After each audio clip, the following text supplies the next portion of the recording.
Assalamu alaikum warahmatullahi wabarakatuh. Barka dai da fatan kowa na lafiya.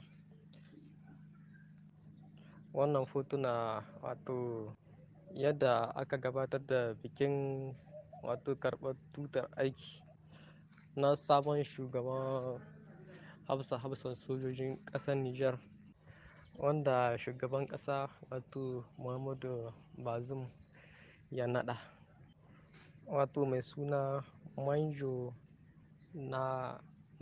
Ganar Isa Siddiku, wanda ya maye gurbin wato tsohon shugaban hafsan sojoji wato Salifu Mudi. Wannan fotuna ne na bikin wato ba da tuta gare shi Isa Siddiku, wato shugaban hafsan sojoji na yanzu.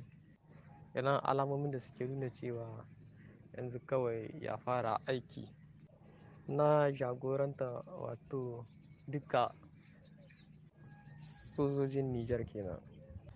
Muna fatan wannan sauyi da aka yi ya kasance shi ya fi zama alkhairi ga ƙasanmu. Muna fatan Allah ya ƙara zaman lafiya ya ɗore a ƙasanmu.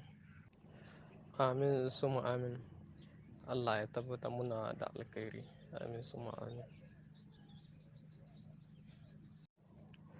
Assalamu alaikum warahmatullahi wabarakatuh.